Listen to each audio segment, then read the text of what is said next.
നീ എനിക്ക് ഹൃദയസ്തംഭനം ഉണ്ടാക്കി ഇറങ്ങിയിരിക്കുക. ഞാൻ വിചാരിച്ചു ഒറിജിനൽ സത്യം പറയാൻ പോവാണെന്ന്. നീ നിന്റെ ഇഷ്ടത്തിനൊന്നും വിചാരിക്കേണ്ട സമയത്ത് ഞാൻ പറയാം. ഈ ക്യാഷ് ഉണ്ടോ? ഒരു 500 റുപ്പീസ് തരാൻ ഇങ്ങോട്ട് വന്നേ. ഒരു 500 രൂപ കൊടുത്ത്. ഓ അല്ല, ഇതിപ്പോ ആരെ കണക്കിലാ എഴുതേണ്ടത്? അത് നിന്റെ അമ്മായി അമ്മയുടെ പ്രസവത്തിന് പലഹാരം ഉണ്ടാക്കി കൊണ്ടുപോയ കണക്കിൽ അങ്ങ് എഴുതിയാൽ മതി. നീ കിന്നാരം ഒന്നും പറയണ്ട, പറയണത് കേട്ടാ മതി.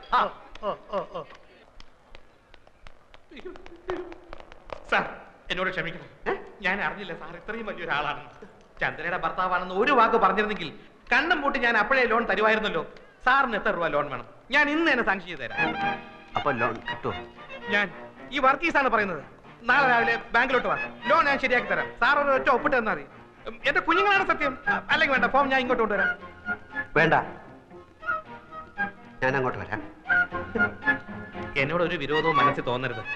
സാറിന്റെ ചന്ദ്ര ടെക്സ്റ്റൈൽസ് കമ്പനിയുടെ മുഴുവൻ അക്കൗണ്ടും ഞങ്ങളുടെ ബ്രാഞ്ചിലാണ്. ദയവ് ചെയ്ത് അതൊന്നും പിൻവലിക്കരുത്. ബ്രാഞ്ച് പൂട്ടിപ്പോകും. ബാങ്കിന്റെ ഭാവിയല്ലേ സാർ ഞങ്ങളുടെ ഭാവി.